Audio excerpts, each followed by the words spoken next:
o primogênito de toda a criação, pois nele foram criadas todas as coisas, nos céus e na terra, as visíveis e as invisíveis, sejam tronos ou soberanias, poderes ou autoridades, todas as coisas foram criadas por ele e para ele. Amém? A primeira realidade que eu quero conversar com vocês, expor para vocês...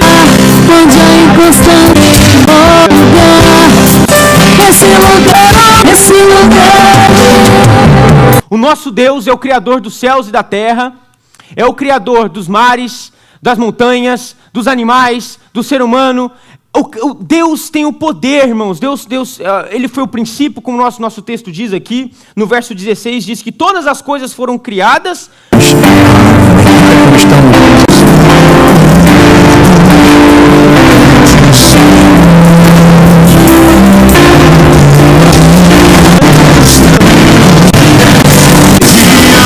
poder para fazer todas as coisas. O nosso Deus é o Deus que tem poder para resolver os seus problemas. Nenhum problema é grande demais para o nosso Deus, porque Ele é o Criador de todas essas coisas.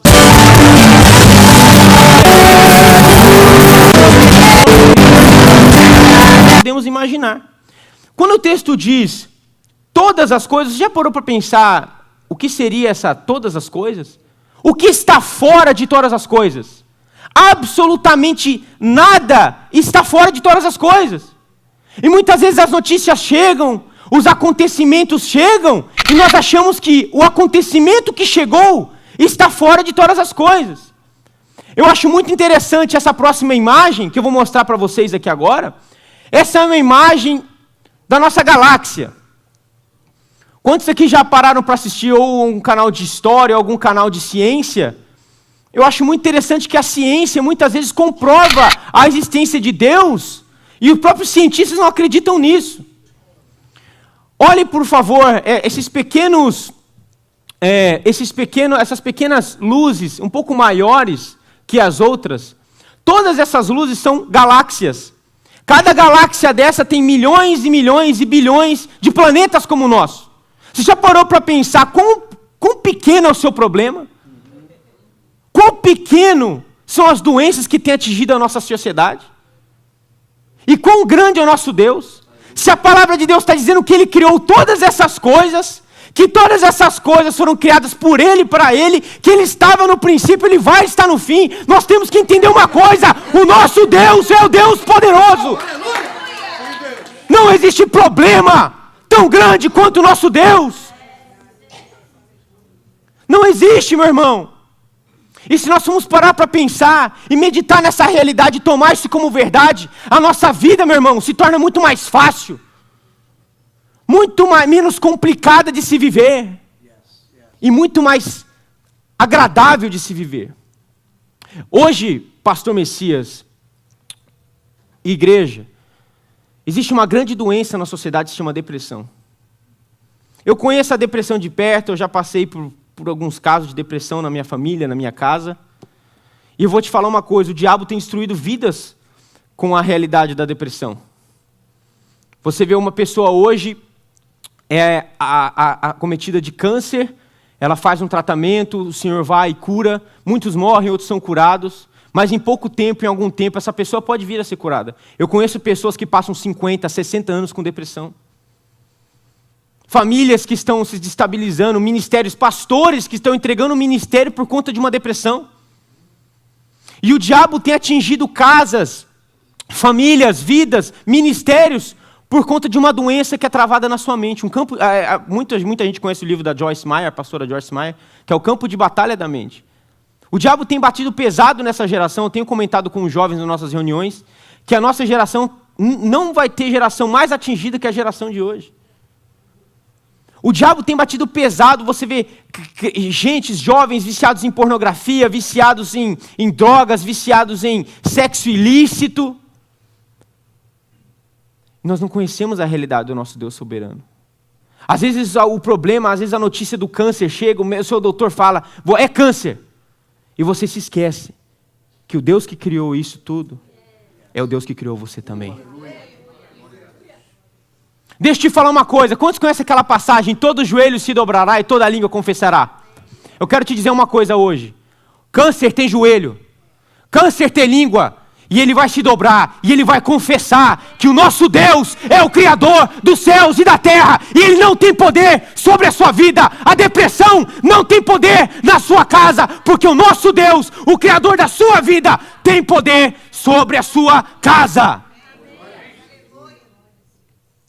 Nós não podemos nos entregar, irmãos, igreja. Eu sei que nós estamos vivendo dias num século difícil, mas nós como igreja do Senhor, nós temos que se fortalecer nessa realidade, que o nosso Deus é poderoso sobre todas as coisas. Nós temos que tomar autoridade dessa realidade e viver essa realidade. Eu acho interessante o começo desse texto, no verso 5, no verso 15, eu vou voltar rapidinho, para que você possa acompanhar comigo, que diz assim que Ele é a imagem do Deus invisível. Quem é a imagem do Deus invisível? Jesus. A palavra de Deus é muito clara. Jesus é a imagem do Deus invisível, o primogênito de toda a criação, pois nele foram criadas todas as coisas, nos céus e na terra, as visíveis e as invisíveis, sejam tronos ou soberanias, poderes ou autoridades, outros dizem poderes ou potestades, se eu não me engano. Todas as coisas foram criadas por Ele e para Ele. Ou seja, Jesus está no princípio e está no fim. Jesus não foi a criança que apenas nasceu de Maria naquele momento e se deu à luz. Não, Jesus já existia. Jesus, Ele está no princípio. Ele te colocou aqui com um propósito. Eu tenho falado uma coisa com os jovens, na última semana eu falei. Deixa eu te falar uma coisa. Se o seu pai, preste muita atenção, se o seu pai e a sua mãe tivessem concebido você há 2 minutos antes, você não estaria aqui. Se fosse 2 minutos depois, você não estaria aqui. E ainda no mesmo momento, durante milhões e milhões de espermatozoides, você está aqui, foi você. Não existem acidentes com Jesus. O poder, o controle está na mão dele. A história da humanidade está na sua mão. E Ele é o Rei, Ele é poderoso, e Ele é o Deus da sua vida, amado. Creia nessa palavra. Tome posse dessa palavra, diga amém. Que Deus é o Deus poderoso da nossa vida. Ele é o Rei sobre as nossas casas. Ele é o Rei sobre o nosso futuro. Foi Ele que te trouxe para essa nação. Ele que tem cuidado de você. Ele que não tem deixado faltar nada a você. E não vai deixar faltar. Durante a semana, na quarta-feira, eu ministrei uma palavra aos jovens, lá na minha casa. E ministrando, eu lembro que eu usei a primeira carta de Pedro, do apóstolo Pedro. E tem um texto muito interessante que diz: lançai sobre ele toda a sua ansiedade, porque ele tem cuidado de vós. E eu comecei a parar para pensar nesse lançai a sua ansiedade. Ele não fala coloque a sua ansiedade, ele não fala deposite a sua ansiedade, ele fala lançar. O que é lançar? É um ato de você pegar uma coisa pesada e você jogar. A ansiedade tem tomado conta da nossa geração. Nós temos uma geração, querida igreja, amada igreja, de pessoas ansiosas. E estudando um pouco mais sobre a ansiedade, queridos, é a pré-porta, a primeira porta para a ganância. Hoje as pessoas, você vê um jovem, ele está sentado, o pastor Messias, ele fica com a perna assim, ó. Você vê um jovem, ele não consegue passar 5 minutos sem pegar no celular, sem pegar no iPad, sem entrar numa rede social. O jovem está aqui, mas está com a cabeça lá, com quem que eu vou casar? O que vai ser do meu futuro? Quanto que eu vou ganhar? O que vai acontecer? E isso começa a tomar conta do seu ser, e isso traz consequências negativas para a sua vida. Começa a trazer doenças físicas, como gastrite. Eu fui um cara muito ansioso na minha vida. Eu tenho aprendido a me controlar um pouco mais.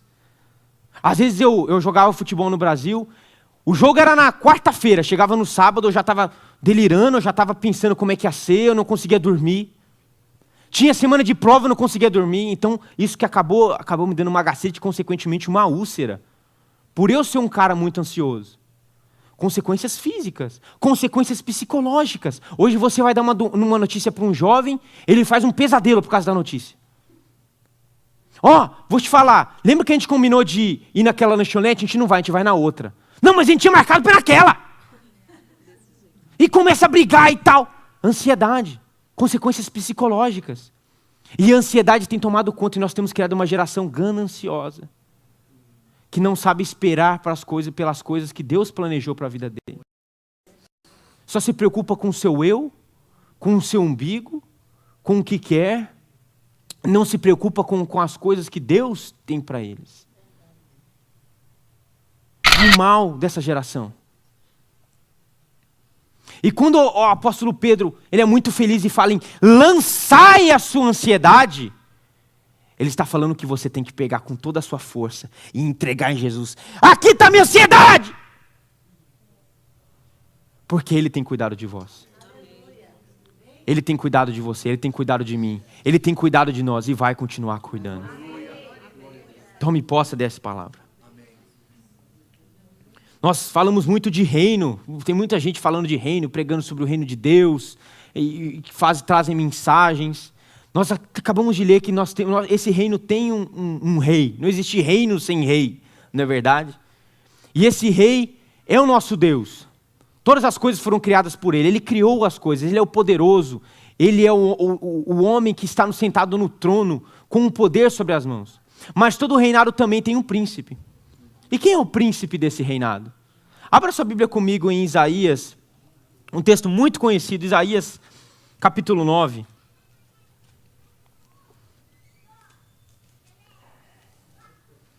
Verso 6. Isaías capítulo 9, verso 6. Olha o que a palavra de Deus diz. Porque um menino nos nasceu, um filho se nos deu, e o principado está sobre os seus ombros, e se chamará o seu nome, maravilhoso, conselheiro, Deus forte, Pai da eternidade, príncipe da paz. Nós temos que entender uma coisa, o reino de Deus, irmãos, é perfeito, e nós temos que aprender a ser ministradores desse reino aqui na terra. Pessoas que manifestam o reino de Deus aqui na terra. Se o nosso reino tem um Deus, se o nosso reino tem um príncipe, significa que esse reino também tem um povo. E nós somos povo de Deus. E esse rei e esse príncipe não vai deixar o seu povo passar por provas, dificuldades, sem mostrar o seu poder. Eu quero te incentivar nesta manhã a conhecer essa realidade desse rei, desse Deus poderoso, que é grande para fazer sobre todas as coisas, que é grande para te livrar de todas as situações, que é grande para mostrar o seu poder até nos mínimos detalhes, em coisas simples. Se você for parar para pensar o quanto Deus te livra todos os dias, os livramentos que Deus te dá. Você está aqui em Dallas, nesse trânsito maluco, você já parou para pensar o tanto de livramento que Deus te dá todos os dias com o carro que você dirige? Você está no trabalho, muitos irmãos trabalham na construção civil, você está lá pendurado na casa lá. Às vezes, você tropeça e a mão de Deus está lá. Você escorrega, a mão de Deus está lá. Eu estava vendo o pastor Messias trabalhando na igreja, eu estava vendo um homem pendurado lá, meio que de ponta cabeça, parecendo um Homem-Aranha. Falei, meu Deus do céu, agora ele cai daí. E segurando os parafusos na boca assim, eu falei, pastor, não pode falar agora, meu filho. Deus nos livra de coisas mínimas e pequenas que nós não podemos imaginar. Ele coloca os seus anjos para nos proteger. Nós temos que conhecer a realidade desse Deus. A segunda realidade que eu quero conversar com vocês, está em Colossenses, um pouquinho para frente do que nós lemos, capítulo 1, verso 21.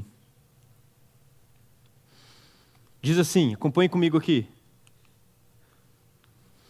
Antes vocês estavam separados de Deus, e na mente de vocês eram inimigos por causa do mau procedimento de vocês.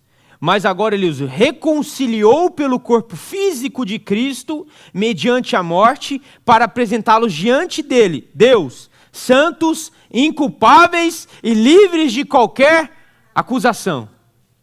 A segunda realidade é a realidade da reconciliação.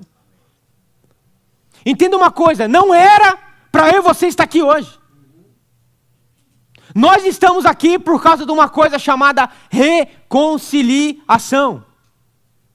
E a primeira coisa que eu consigo achar nessa realidade da reconciliação é que nós éramos separados dessa soberania de Deus que acabamos de falar. Nós não fazíamos parte desse reino, nós não éramos povo de Deus. E esse Deus é tão poderoso, esse rei é tão misericordioso, que ele nos reconcilia e nos faz povo santo de Deus.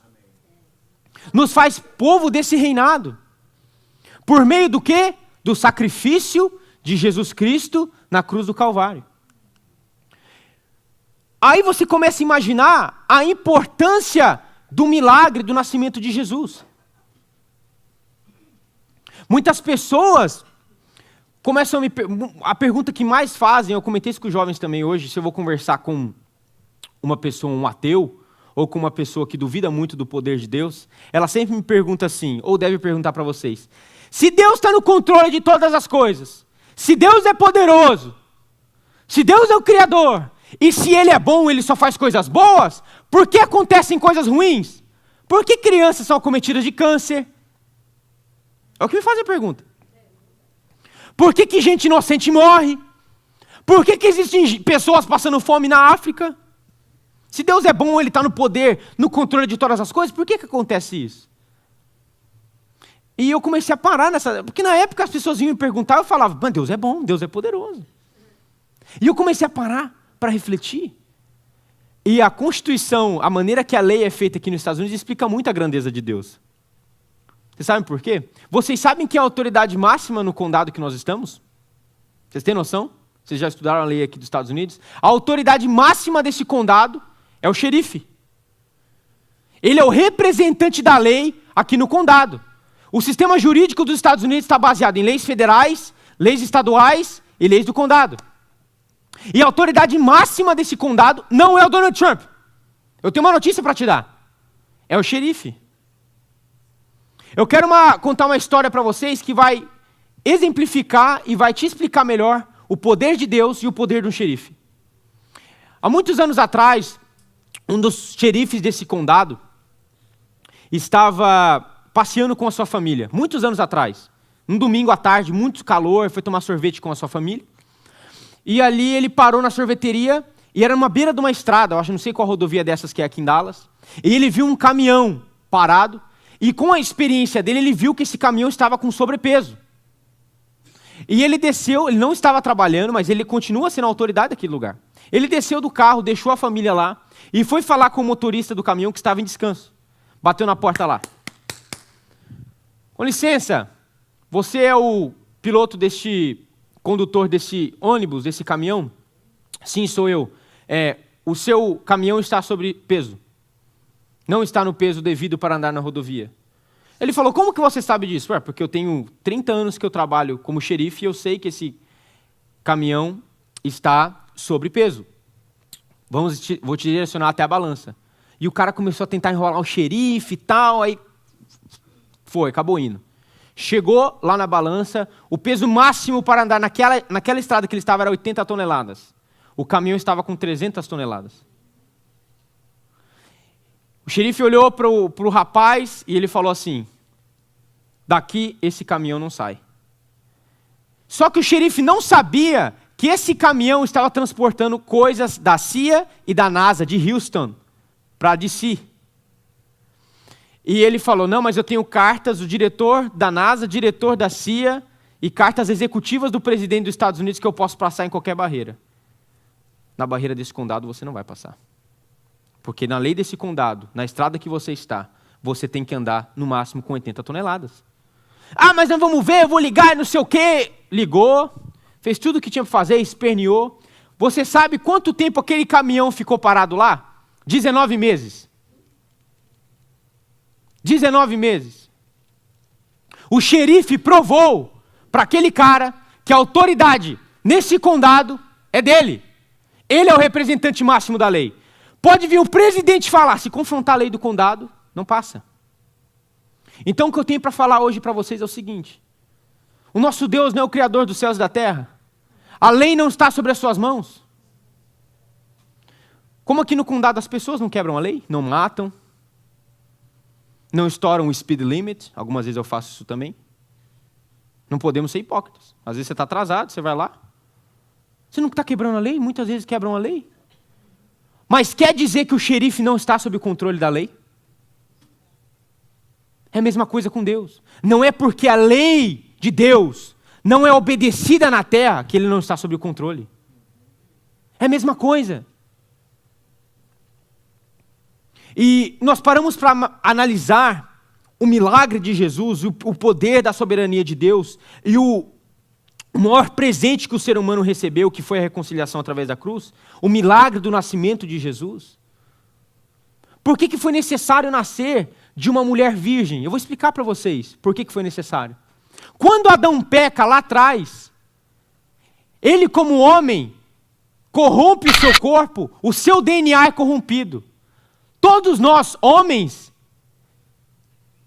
nós somos da descendência de Adão.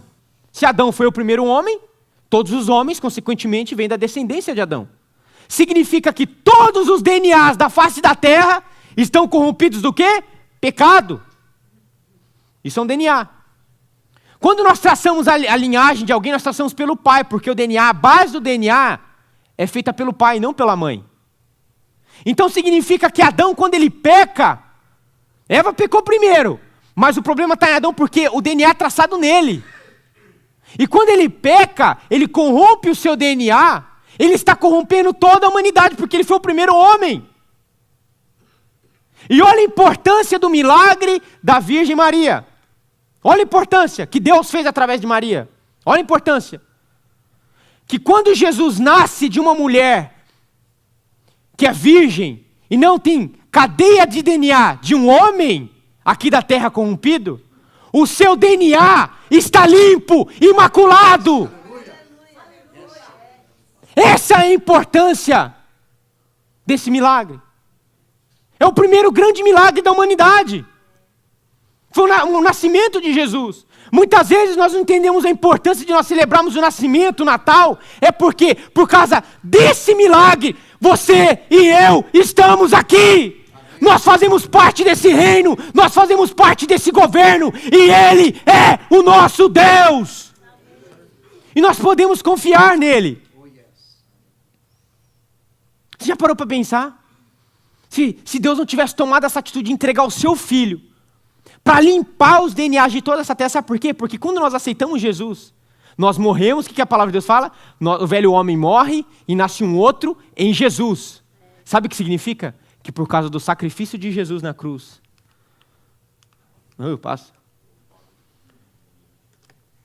o meio do seu DNA está limpo, imaculado, limpo do pecado. E o que o texto nos fala? Na segunda parte, reconciliou pelo corpo físico de Cristo mediante a morte, para nos apresentar diante de Deus santos, inculpáveis e livres de qualquer acusação. Entenda uma coisa, querido. Se Jesus te chamar hoje, se Deus te chamar hoje para encontrar com Ele, você está limpo, inculpável, livre de qualquer acusação. Tudo que você fez há 5 minutos atrás não existe mais. Sabe por quê? Pelo poder do sangue de Jesus que te limpou, te lavou e você é limpo do pecado. Amém. É por isso que é importante a vida com santidade. É por isso que é importante você manter a sua vida com Deus. Porque se você não tem a vida de santidade, se você não mantém a sua vida limpa, todo o sacrifício de Jesus vai por água abaixo. Muita gente não para entender o poder da santidade, a importância da santificação diária, a importância de manter-se limpo, a importância da comunhão com Jesus. E a comunhão com Jesus está envolvendo comunhão com os irmãos aqui na igreja. A importância da comunhão com Jesus está envolvendo a Santa Ceia. E tem gente levando essas coisas com a barriga. A igreja está levando com a barriga e vai tocando mais um pouco. E nós não sabemos o dia que o nosso Senhor Jesus vai voltar para buscar a sua igreja. Você tem que entender, você tem que fazer parte do corpo de Cristo, que é a igreja. Porque senão essa realidade da reconciliação não se encaixa em você. Você acha que é fichinha? Não é, bolinho. É muito difícil a realidade. E nós temos que tomar posse disso. Recapitulando, a primeira realidade do Deus soberano. O nosso Deus está sob controle de todas as coisas. Ele é poderoso. Ele está cuidando de você. Ele te colocou aqui com um propósito. A segunda realidade é a realidade da reconciliação. Por causa do DNA dele, limpo, imaculado, sem sujeira, sem pecado. Nós somos limpos, imaculados e sem pecados, remidos e lavados no sangue dele, salvos pela cruz do Calvário. Segunda realidade.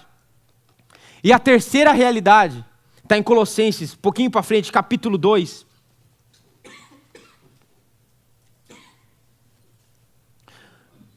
Verso 6. Vamos acompanhar comigo aqui. Portanto, assim como vocês receberam Cristo Jesus, o Senhor, continuem a viver nele, enraizados e edificados nele, firmados na fé, como foram ensinados, transbordando de gratidão. A última realidade que eu quero conversar com vocês é a realidade do ser humano.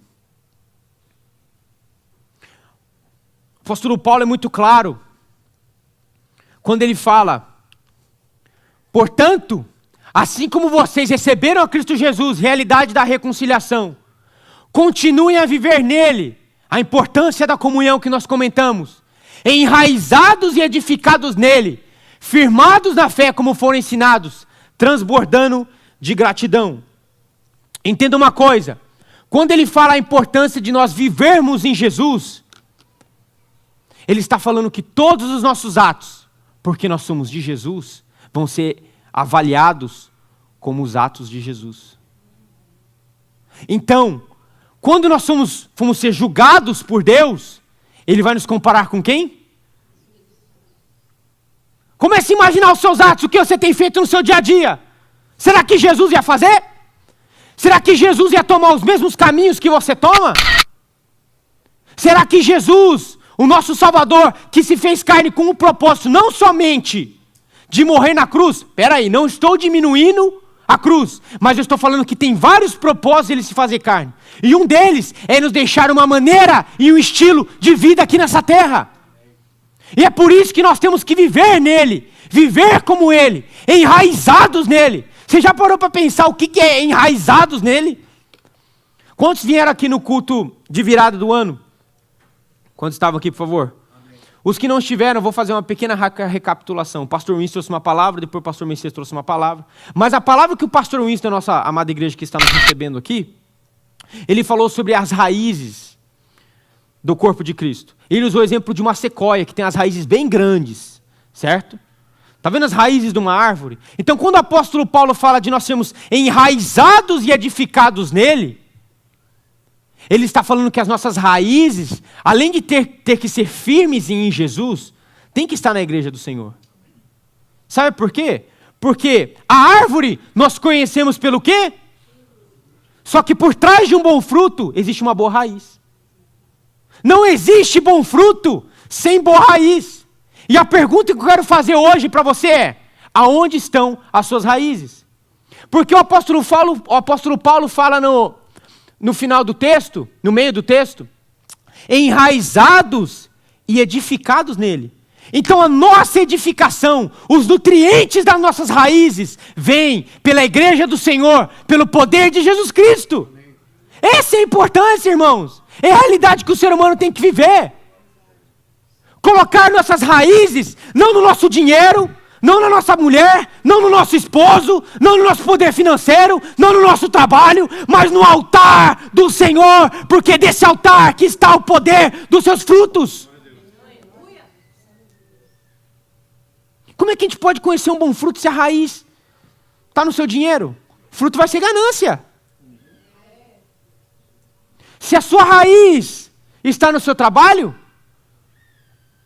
o seu fruto vai ser dificuldades, depressão, problemas na saúde. A palavra de Deus diz que nosso corpo é o templo do Espírito Santo. Como você tem cuidado? Ele vai cobrar de nós o que nós falamos, onde nós tocamos, para onde nós vamos. Ele vai cobrar de nós. Porque esse corpo é o templo desse Espírito. E para encerrar, para nós podermos orarmos, uma pequena reflexão que eu estava fazendo com vocês. O nosso fruto principal tem que ser a gratidão. Deus foi muito claro comigo nessa semana quando Ele falou: não existe milagre sem gratidão. Deus não pode agir na sua situação se você não é grato pelo que Ele fez hoje, pelo que Ele fez no passado e pelas outras realidades que nós comentamos. Realidade, Deus soberano, nós temos que ser gratos todos os dias pelo poder e a soberania de Deus. Eu mandei uma mensagem no sábado para o grupo de jovens. Estava um dia lindo. Quantos aqui saíram no sábado, viram? O dia que fez bonito, o céu aberto. Nós temos que ser gratos pelo poder de Deus. Pela sua grandeza, pela sua soberania, pelo seu poder de interferir em nossa situação. Às vezes você está passando um problema, é só Deus fazer assim. Está tudo resolvido. Nós temos que ser gratos. Nós temos que ser gratos pelo poder da reconciliação, pela realidade da reconciliação. Se não fosse esse sangue, se não fosse esse poder, eu e você não estaríamos aqui. Hoje nós temos livre acesso à sala do trono. Você vê que presença de Deus, quando nós estamos louvando, a presença de Deus se derrama neste lugar. E nós podemos acessar a sala de Deus, conversar com Deus, falar nossos problemas, entregar nossos problemas no altar, entregar os nossos sentimentos, tudo que nós estamos passando. E nós temos que ser gratos pela vida que nós temos como ser humano. Pelas raízes que nós estamos fazendo na casa de Deus. Pelas nossas raízes que nós estamos fortalecendo em Jesus.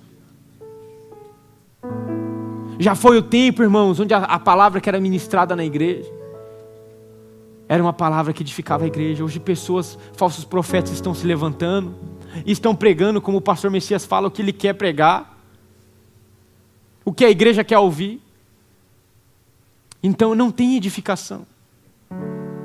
Já foi o tempo onde as pessoas, como na semana passada, o pastor Brad falou aqui, não sei quantas mil almas, se falasse não sei quantas mil almas antigamente, tinha nego voando para todo lado na igreja, porque o que importava era a salvação de almas, não era se você ia ter dinheiro para você pagar seu aluguel no final do mês, porque se a palavra de Deus fala, lançai sobre ele as suas ansiedades, porque ele tem cuidado de vós. Se ele tem cuidado até dos bichos, dos pássaros, tem dado comida, por que não vai cuidar de você? Por que não vai cuidar da sua família? Você é escolhido, eu sou escolhido, nós somos geração eleita, sacerdócio real. Nós somos eleitos pelo Senhor para herdar o reino com Ele. Assuma essa realidade, tome posse dessa verdade.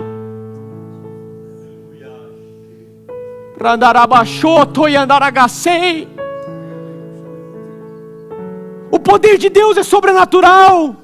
Ele criou você como criou as galáxias, como criou os planetas, como criou os animais. Ele conhece você mais que ninguém. Ele conhece você mais que você mesmo.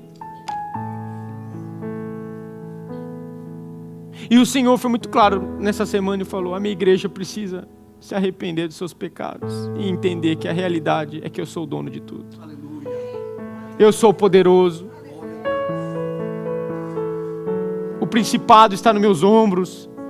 Que meu nome é Deus forte, conselheiro, maravilhoso, Pai da eternidade, príncipe da paz. Você for para pensar nessa palavra, príncipe da paz? Se Ele é o Deus, se Ele é o rei da sua casa, o seu principado que é a paz está reinando sobre a sua casa. Você dorme em paz? Você consegue colocar a cabeça no seu travesseiro e dormir em paz? Nós precisamos rever alguns pequenos conceitos, amada igreja, que são tão simples, pequenas realidades, pequenas verdades, que fazem toda a diferença para o nosso bem-estar no nosso dia a dia. Às vezes o seu casamento está enfrentando uma dificuldade por causa dessas realidades. Você não está vivendo essas realidades. Você não conhece essas realidades. Se tem uma coisa que me parte o coração é quando vem uma mãe falar para mim, meu filho não tem saída mais. Meu filho está nas drogas. Meu filho não tem esperança. E eu, como um simples chamado de Deus, a única coisa que eu posso fazer é orar. A igreja tem que se movimentar, fazer o seu papel. Nós temos que se levantar como voz profética nessa geração que está sendo tão atingida. E tomamos poder porque nós somos geração eleita de Deus. Não é o Donald Trump que tem autoridade nessa nação. Sou eu e você. Somos nós, como povo de Deus, escolhidos de Deus. Não é a Hillary Clinton. Se a Hillary Clinton entrasse, tudo ia mudar. Ela ia para ajudar os imigrantes, ela não ia perseguir. Irmão, sabe qual atitude que nós temos que fazer? Nós é que temos que ser a diferença. Não é o Donald Trump, não é Hillary Clinton, não é o Lula no Brasil. Você sabe por que o nosso país está um caos? Porque a igreja não tem feito seu papel. A igreja tem se preocupado em fazer cruzada para ganhar dinheiro. Tem se preocupado em fazer coisa para trair gente para a igreja para tirar foto. Tem se preocupado com um cantorzinho gospel para pagar 40, 50 mil de cachê. Onde a verdade que a palavra de Deus é: eu sou Deus poderoso e a igreja é minha. Irmãos, vai chegar o dia que Deus vai cobrar direito autoral.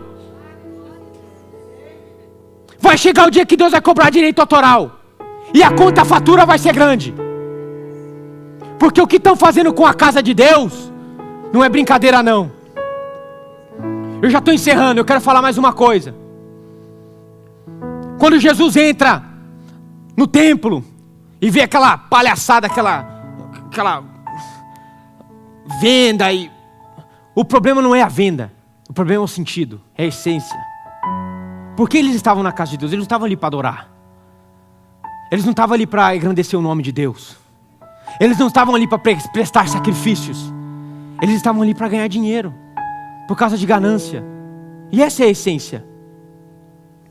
E quando Jesus chega e vê a casa dele, porque é dele, não é só do Pai, é dele, porque ele é Deus. Ele chega lá, e muita gente não consegue entender uma dessas atitudes de Jesus, que foi chegar e derrubar tudo, quebrar tudo, chutar. Você imagina a dor e a tristeza no coração de Jesus em ver a sua igreja passando pelo que está passando hoje. Os seus filhos e as suas filhas passando por dificuldades, cegos, falando: Deus, me ajuda, me ajuda. Onde a verdade e a realidade é tão simples. Onde nós só precisamos abrir nossos olhos e agradecer, sermos gratos, sermos transbordados de gratidão, porque nós estamos aqui, porque o Senhor te entregou saúde, porque o Senhor te entregou um lugar para você morar, porque o Senhor te entrega um carro para você dirigir. O pastor Messias vai constantemente para a África, pergunte para ele como é que é na África. E você vê aquele povo dançando, louvando, sabe por quê? Porque eles conhecem a realidade, eles estão vivendo a realidade. A igreja do Senhor, no país moderno, precisa voltar à realidade, que é contemplar e agradecer pela grandeza de Deus. E nessa manhã, com essa simples reflexão, eu quero convidar os amados, a nós juntos como igreja, fazer um grande clamor ao Senhor. O grupo de louvor, pode cantar aquela música Quão Grande é o Meu Deus? Por favor, grupo de louvor. Eu quero te convidar, igreja, a ficar de pé. E vamos engrandecer o nome do Senhor juntos. Vamos lançar os nossos problemas no altar do Senhor. Vamos lançar o nosso futuro no altar do Senhor. Tudo que nós fomos, tudo que nós somos, o que nós somos feitos já está escrito. Pela mão dele, pelo poder dele. Meu Deus, levante suas mãos. Todos hão vamos de adorar. ver. Levante sua voz.